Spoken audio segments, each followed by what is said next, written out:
বারবার বলছে কদ আফলাহা মান তাযাক্কা, অন্তরকে যে পরিশুদ্ধ করেছে, গুনাহ থেকে মুক্ত রেখেছে, সেই সফল হয়েছে। আল্লাহ তাআলা কোরআনুল কারীমে একসাথে একটি সূরাতে 14 বার কসম করে, কোরআনের সবচেয়ে বেশি কসম ওই সূরাতে, ওয়াশ-শামসি ওয়া-দুহাহা ওয়াল-কামারি ইযা তালাহা, এই সূরা শামস 14 বার কসম করছে আল্লাহ। 14 বার কসম করে আল্লাহ বলছে কদ আফলাহা মান যাক্কাহা, যে তার অন্তরকে পবিত্র করেছে সেই সফল হয়েছে, কামিয়াব হয়েছে। বাহ্যিক পৃথিবী কেউ 1000 বারও যদি পায়, 1,00,000 বারও যদি পৃথিবীর বাহিরের অনেক কিছু তার অর্জন হয়, এটা সফলতা না। আয়াহসাবুনা আন্নামা নুমিদ্দুহুম বিহি মিন মালিন ওয়া বানিন নুসারিউ লাহুম ফিল খায়রাত বাল লা ইয়াশউরুন। আল্লাহ তাআলা বলেন, আমার কিছু বান্দা ভাবে আমি যে তাদেরকে দুনিয়ায় কিছু অর্থ সম্পদ, সন্তান আদি, ভাত মাছ চাল ডাল খাদ্য খাবার, অর্থ সম্পদ, বাড়ি ঘর দালান জমি ক্ষেত ফসল, স্ত্রী সন্তান, ক্ষমতা প্রভাব প্রতিপত্তি পদ পদবি দিয়েছি। এই ছেলে, কি ব্যাপার, বাংলা বোঝো নাই তখন? এই বেটা ফালতু কোথাকার, তুমি তো চলে যাও, তোমার কি জোর করে বসাইছে কেউ? ওই যে অনেক সিএনজি আছে, অটো আছে, ওগুলো উঠাও বাবা, একটা হিসাব লাগাও যে এই বাজারে কতটা সিএনজি আছে। তুমি একটা ছবি উঠাইয়া একটা সংখ্যা জানাও মানুষ, এটা একটা বহুত বড় সেবা হবে জাতি, যে আমাদের ইউনিয়নে মোট এতটি অটো আছে। এটা অসভ্যতা ভাইয়া। দিন রাত 24 ঘন্টা জাদুগ্রস্ত ব্যক্তির মতো হৃদয়ে ব্রেনে মোবাইলের আসক্তি, এটা সম্পূর্ণ প্রতিবন্ধী অসুস্থ মানুষের লক্ষণ। মনে রাখি, ওই ব্রেন কোনো কাজই করে না, আহা পৃথিবীর আর কিছুই করে না। সে দুনিয়ার নিজের জীবনের কোনো উপার্জন করে না, আখিরাতের কিছু। এত বেশি পরিমাণ ঘন্টা আমাদের হাত থেকে কেড়ে নিচ্ছে। এবং জীবনের সবচেয়ে মূল সময়, যখন যৌবন, শক্তি, সামর্থ্য, কিছু করার, কিছু গড়ার, নিজেকে সাজাইবার সময় ছিল, বেঈমান ওই সময়টাই আমাদের হাতে। এটা দিয়ে আমাদের হাজার হাজার লক্ষ লক্ষ ঘন্টা মিনিট, 30 জন মুসলিম ছেলে যদি 30 ঘন্টা 1 ঘন্টায় করে মোবাইল চালায়, 1 ঘন্টা একসাথে, তাহলে আমাদের মুসলিম সম্পদ থেকে 30 ঘন্টা হারায় গেল। এখানে 1 ঘন্টা যায় নাই, বরং 30 ঘন্টা গেছে, কারণ 30 জনের থেকে তো 1 ঘন্টা করে গেছে। এভাবে কত লক্ষ ঘন্টা প্রতিদিন চলে যাচ্ছে অনাদর। এই সময়টা যদি মাটি কাটতো তাও ভালো। এই সময়টা যদি সে কিছুটা দুনিয়াবি কিছু করত, ছোট ছোট কত কাজ আছে। তুমি একটা মোমবাতি বানাও, এটা তো বিক্রি হবে। তুমি একটা ম্যাচ এটা বানাও, এটাও বিক্রি হবে। একটা কয়েলের বাক্স বানাও, এটাও বিক্রি হবে। একটা কলম, সেটাই বানাও। ছোট ছোট মেশিন আছে যেটার জন্য অনেক বড় ফ্যাক্টরি লাগে না, ছোট ক্ষুদ্র জায়গা হইলেই উপার্জন করা যায়। এমন কিছু করে না, অপদার্থ তার বাবার কাঁধের উপরে ভর করে বসে আছে যে আজকে 2 বছর 3 বছর ভরে কি বিদেশ যান। তো বিদেশ যাইলে যাইবা আর কি, যেদিন যাইবা ওই দিনে না। এখন বসে রয়েছ, এখন কোন তার বাবা সুদে টাকা নিয়া, কিস্তিতে টাকা নিয়া, যেমনে পারুক জমি বিক্রি করে হোক, মাথার ঘাম পায়ে ফেলে হোক, রক্ত বেচা হোক, কিডনি বেচা হোক, পরে বিদেশ পাঠাইতে, নাই তো সে উপার্জন করতে হবে। এখানে 6 ঘন্টা কাজ, 8 ঘন্টা কাজ বাংলাদেশে কুলায় না, কিন্তু এই বেচারাই বিদেশে 12 ঘন্টা ডিউটি, অনায়াসে ডিউটি। এই সেই ছেলে যে দেশে থাকতে যারে দিয়ে 2টা ঘন্টা কাজ করানো যায়। আমি তো নিজে দেখছি আপনার বিল্ডিং এর এত উঁচা উঁচা বিল্ডিং, সৌদি আরব, এই বিল্ডিং এর রেলিং ধরে দাঁড়ায় রয়েছে, কাজ করতেছে, কি ঘাম পড়তেছে রোদ্রে। 12 ঘন্টার আগে কোনো ছুটি নেই, 12 ঘন্টার কমে কোনো ডিউটি নাই, কোনো ডিউটি নেই। অথচ এখানে কুলাইল, এখানে কুলায় না। চালাও বাবা, মোবাইল চালাও। একদিন তোমাকেই থেমে দাঁড়াইতে হবে। জীবনের পিছন দিকে তাকাইলে মনে পড়বে, হ্যাঁ কত সময় আমার হাত থেকে চলে গেছে। ইয়া লাইতানি কদ্দামতু লিহায়াতি। কোরআনুল কারীমের মধ্যে আছে, আল্লাহ তাআলা বলেন, নাফরমান হাসরের মাঠে দাঁড়িয়ে দাঁড়িয়ে আফসোস করবে আর বলবে, হায় আমি যদি আমার এই হায়াতের জন্য, আখিরাতের জন্য দুনিয়ায় কিছু পাঠাইতাম, আমার দুনিয়া থেকে যদি কিছু পাঠাইতাম। ইয়া লাইতানি কদ্দামতু লিহায়াতি, আমি যদি কিছু পাঠাইতাম। ইয়া লাইতানি লাম উতা কিতাবিয়া, হায় আজকে যদি আমার হাতে আমলনামা না দিত, এই আফসোস। ইয়া লাইতানি লাম উশরিক বিরাব্বি আহাদা, হায় আমি যদি আমার আল্লাহর সাথে কাউকে শিরিক না করতাম। ইয়া লাইতানি কুনতু মাআহুম ফাআফুজা ফাওজান আযীমা, হায় আমি যদি আল্লাহর কোনো প্রিয় বান্দার সঙ্গী হতাম, তাহলে তো আজ আমিও কামিয়াব হয়ে যেতাম।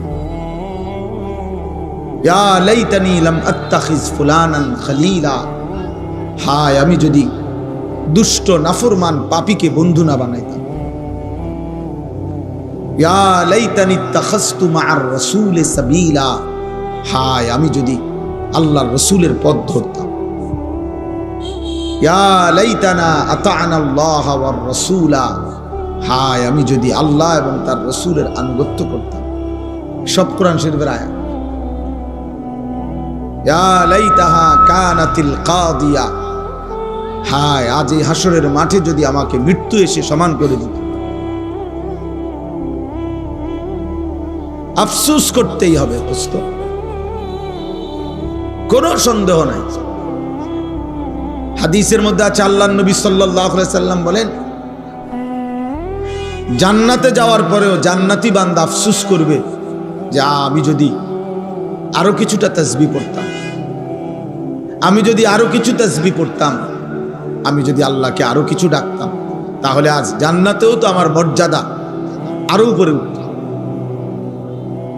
মানে দুনিয়ার সময় এতটা দামি যে জান্নাতে যাওয়ার পরেও বান্দা আফসোস করবে যখন তার চাইতে উঁচা জান্নাতে মানুষকে দেখবে, খুব আহা আমি যদি আর 10 বার সুবহানাল্লাহ পড়তাম তাহলে তো আমি উঠতাম, আমি যদি আর 100 বার সুবহানাল্লাহ বেশি পড়তাম তাহলে তো আমিও আর একটু উপরে উঠতে পারতাম।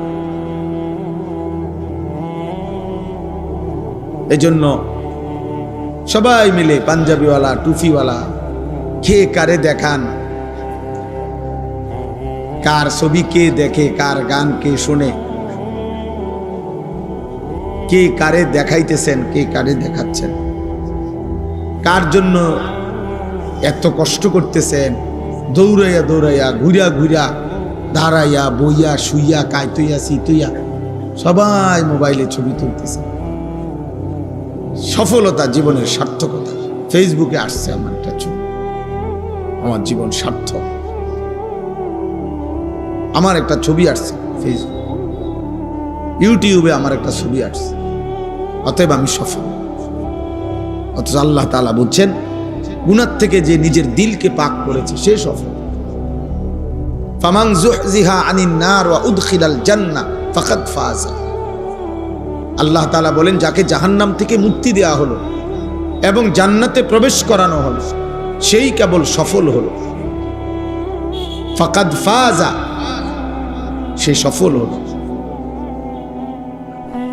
ইতিহাসের নির্ভরযোগ্য কিতাবে আছে দোস্ত, নবীজি সাল্লাল্লাহু আলাইহি সাল্লামের সাহাবীরা যখন যুদ্ধের ময়দানে জীবন দিতেন, সারা শরীর যখন রক্ত মাখা শরীর নিয়ে শহীদ হচ্ছিলেন, শেষ নিঃশ্বাস যাওয়ার মুহূর্তে শাহাদাতের পবিত্র রক্তে, তখন সাহাবীরা বলতেন, ফুস্তু ওয়া রব্বিল কাবা, কাবার রবের কসম আমি সফল হয়ে গেলাম, আমি আল্লাহর জন্য জান দিলাম। ওনারা সফলতা ভাবতেন শাহাদাতে, ওনারা সফলতা ভাবতেন আল্লাহর জন্য জীবন দেওয়া। আর আমার কিশোর নওজোয়ান সফলতা ভাবে কোন অসৎ নারী তাকে চিনে, এই সফলতা। কোন অসৎ বন্ধু সমবয়সী তাদের সাথে শেষ আড্ডা দিতে পারে, কেউ বাধা দেয় না, এটা তার সফলতা। তার চেহারা সুরতে এখন এমন হালাত বানাইছে, চলাফেরা এমন গাদ্দার, ফলে তার আপন মা বাবা ভয় পায় তার। ঠিক আছে বাবার এই যেই চেহারা তার, যেমনে গারফাক দেয়, এই নাফরমান কি করে না করে বলা যায় না, যাও ফেলে দাও।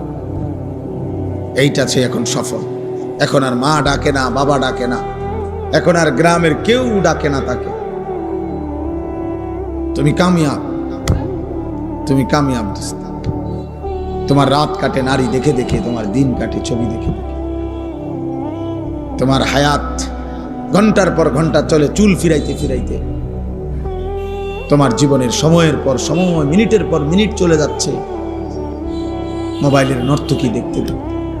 গান, বাদ্য, অশ্লীলতা, বেহায়াপনা, গল্প, কৌতুক, হাসি, ঠাট্টা, মজাক, বেহুদা, অনর্থক, অপ্রয়োজনীয় কথাবার্তা। এটা সফল, কারণ এখন আর তারে কেউ ডাকে না। যদি এটাই মনে হয় সফলতা, ঠিক আছে, তোমার বিবেকের উপরে রহম করো। কিন্তু আমরা কিতাবে পড়ছি, কোন মুসলমানের, কোন মানুষের জীবনের সবচেয়ে বড় সৌভাগ্য যে আল্লাহ তাআলা তার জন্য এমন কোন মুসলিহ, এমন কোন মুরব্বী, তার মাথার উপরে এমন কোন অভিভাবক মিলাইয়া দিছেন যে তাকে প্রতি মুহূর্তে চলার পথে টেনে ধরে, না এদিকে যাবেন, এটা করতে হবে, এভাবে খাইবা বসবা না, এভাবে বসো, এটা করো, এটা করো না, এরকম যে তাকে ধরে ধরে শুধরায়া দেয়, ঠিক করে দেয়।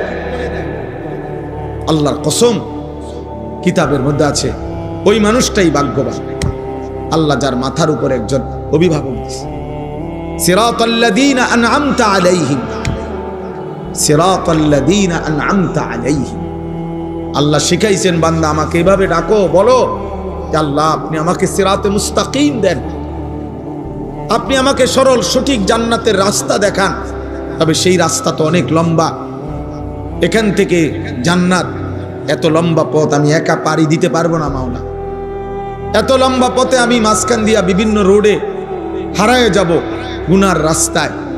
কাজে সিরাতাল্লাযীনা আনআমতা আলাইহিম, আমার আগে আপনি যাদেরকে এমন পথ দেখাইছেন যে এই সিরাতে মুস্তাকিমের পথে পরিচালিত করেছেন, আপনার এমন কোন প্রিয় বান্দা আমারে দেখায় দেন, মিলায়া দেন, যার পিছনে চলে চলে সিরাতে মুস্তাকিমের উপরে আমি জান্নাতে চলে যাব। এটাই আয়াতের অর্থ। গায়রিল মাগদুবি আলাইহিম ওয়ালাদ-দাল্লিন। আল্লাহ যাদের উপরে আপনার গজব, আপনার লানত করছে, যাদের উপরে এমন নাফরমানের সংঘ আমারে বানায় না, এমন নাফরমানের সংঘ আমার উপর বানায় ওয়ালাদ-দাল্লিন। আল্লাহ যারা হক চিনে নাই, আপনাকে চিনে নাই, যারা আখিরাত চিনে নাই, যারা আপনার দ্বীন চিনে না, যারা কর্তব্য বুঝে না, পথ হারা, দাল্লিন, পথ ভ্রষ্ট, কোনটা তার করণীয় গন্তব্য, কোনটা পথ এটা যে বুঝে না, আল্লাহ এমন নাফরমানের পথে আমারে দিয়ে না। এর চাইতে একা থাকা ভালো, এর চাইতে একা থাকা ভালো দুষ্ট মানুষের সঙ্গের চাইতে, অসৎ মানুষের। এই জন্য নওজোয়ান ভাই, বয়স্ক বাবা, সবাই মিলে ভাবা উচিত, এক এক সেকেন্ড হায়াত আল্লাহর দান। আমরা কিতাবে পড়ছি, তাফসীর আছে, প্রত্যেক মানুষের হায়াত, প্রত্যেক মানুষের সময়, প্রত্যেক মানুষের জীবন, ঘন্টা, মিনিট, সেকেন্ড, দিন, সপ্তাহ, মাস, বছর, এইটা আল্লাহ তাআলা তার বিরুদ্ধে আল্লাহ তাআলা দলিল হিসাবে পেশ করবেন। প্রত্যেক মানুষের হায়াত তার বিরুদ্ধে দলিল, প্রত্যেক মানুষের অঙ্গ প্রত্যঙ্গ তার বিরুদ্ধে দলিল। কোরআন শরীফ আছে, ওয়া শাহিদা আলাইহিম সামউহুম ওয়া আবসারুহুম ওয়া জুলুদুহুম বিমা কানু ইয়ামালুন। আল্লাহ তাআলা বলেন, নাফরমানের কান, চোখ এবং সমস্ত চামড়া, আমাদের সারা দেহই চামড়ায় আবৃত, চামড়া নাই এমন কোনো অংশ নাই, সারা দেহই একটা চামড়ায় আবৃত না? তো আল্লাহ তাআলা বলেন, ওয়া জুলুদুহুম, তাদের চামড়া আমি আল্লাহর সামনে তাদের পুরা জিন্দেগীর যা করেছে তা সাক্ষ্য দিন। শাহিদা আলাইহিম, আরবিতে এই আলা শব্দ বিরুদ্ধে, তার বিপরীতে সাক্ষ্য দিবে। ও বাঁচতে চাইবে, নয়সয় কথা বলতে চাইবে, আর তার চোখ, তার কান, তার অঙ্গ, তার জেহাদ, তার হাত, তার পাও, তার লজ্জাস্থান, তার বুক, তার পেট, তার পিঠ, তার কলিজা, তার হৃৎপিণ্ড, তার ভেতরের অঙ্গ প্রত্যঙ্গ, তার ব্যাপারে সাক্ষ্য দিবে, আল্লাহ ও মিথ্যা বলছে, ও আমার দিয়ে এই করছে। আর 2 নাম্বার, জাহান্নামী জাহান্নাম থেকে বারবার ফিরতে চাইবে দুনিয়ায়। আল্লাহ একটু সময় দেন, রব্বানা আখিরনা, রব্বানা আখিরনা, আল্লাহ একটু সুযোগ দেন, একটু সুযোগ, দুনিয়ায় ফেরত যেতে দেন, একটু সময় দেন। আল্লাহ বলবেন, আওয়ালাম নুআম্মিরকুম, এই শব্দ, আমি কি তোমাকে সময় দেই নাই বান্দা? আমি কি হায়াত দেই নাই? আমি কি বছর দেই নাই? আমি কি রাত দেই নাই, দিন দেই নাই? আমি কি তোমার উপর দিয়ে একটা সময় পার করি নাই? তাহলে আমি তো তোমাকে সময় দিয়েছিলাম, হায়াত দিয়েছিলাম, নাহলে 40 বছর বয়স কার বানাইলাম? 30 বছর বয়স কার বানাইলাম? তোমারই তো বানাইছিলাম। 30 বছর সময় দিছি, 40 বছর সময় দিছি, 60 বছর সময় দিছি, 70 বছর সময় দিছি, 25 বছর সময় দিছি, একদিন 2 দিন না। তো আমার এত লম্বা সময় আমার গোলামি কেন করলাম?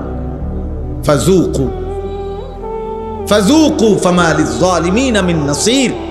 আল্লাহ বলতে, নাফরমান, আজকে কেবল জাহান্নামের আযাব ভোগ করো, আজ এই পুরা হাসরের মাঠে আখিরাতে আর কোন জালেম পাপীর জন্য কোন সাহায্যকারী নেই। জাহান্নাম জ্বলতে থাক, পুড়তে থাক, জাহান্নামের আযাব। যেন মোবাইলের আসক্ত যুবক নিজেকে চালাক মনে করো না। ভাত মাছ খাইয়া আমরাও বড় হয়েছি, তুমি মনে করো না তুমি বুদ্ধিমান আর আমরা বেউকুফ। কেন আমরা বেউকুফ হমু? কেন? আমরা তো ভাত খাইয়েই বড় হয়েছি। এই যে পৃথিবীতে তুমি বড় হইলা, ওই পৃথিবীতেই তো আমরা বড় হইলাম। যে সমাজে তুমি বেড়ে উঠলা, এমন পৃথিবীতেই তো আমরা বেড়ে উঠছি। আমরা বোকা হব কেন? বোকা হব কেন? বরং মিথ্যাবাদী বোকা, চরিত্রহীন বোকা, লম্পট, সে মূলত বোকা। হারামখোর, সে মূলত বোকা। পাপী মূলত বোকা। ইমানদার বোকা না, মোমেন বোকা হয় না, সেজদাওয়ালা বোকা না। ও বুঝছে ঠিকই, ও বুঝছে আমার এখানে শেষ না। আমার আগে অগণিত মানুষ যেহেতু তাদের ইচ্ছায় কবরে যাইতে পারে নাই, বরং আল্লাহ নিয়ে গেছেন। আমারও এক মালিক, আমার ইচ্ছা না হলেও আমারে নিয়ে যাবে, আমারও জানতেই নিয়ে যাবে, আমারে না বলেই নিয়ে যাবে, আমার প্রস্তুতি ছাড়াই হয়তো নিয়ে যাবে। এজন্য আমরা সবার এটা ভাবা উচিত, সবার এটা ভাবা উচিত। পাপ করে কেউ নিজেকে বুদ্ধিমান ভাববে না। মোবাইলের এই আসক্তি কমান। পাঞ্জাবিওয়ালাদেরকেও বলি, কোন কওমের, কোন জাতির, কোন সম্প্রদায়ের হাদিস এটা, জাতির পথ প্রদর্শক যদি উল্টো পথে চলতে শুরু করে, ওই জাতির অবস্থা তখন বেশি খারাপ হয়ে যায়। ওই জাতির হালাত তখন বড় বেশি করুণ হয়ে যায়। ওই জাতি আর পথ পায় না।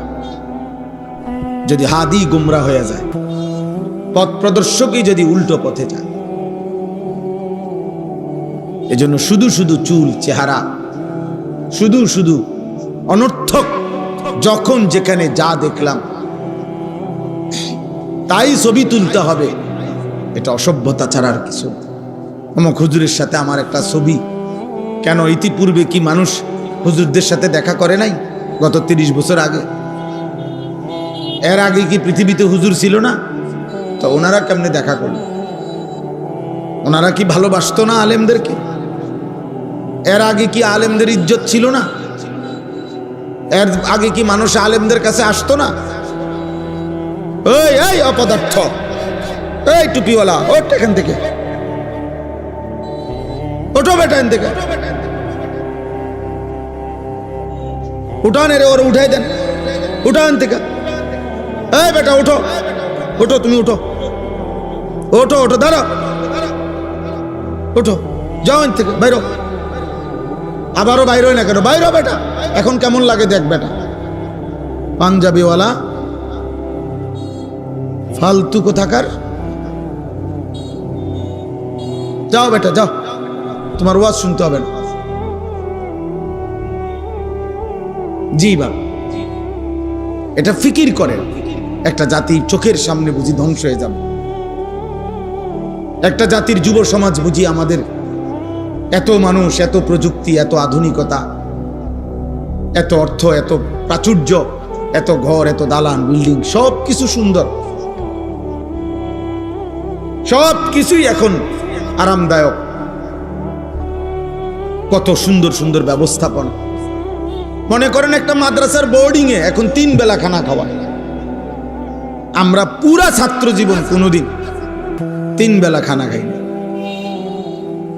পুরা ছাত্র জীবনে আমি কোনোদিন দেখি নাই 3 বেলা খানা খাই। আমাকে আমলে এমন ছিল? এটা ছিল না।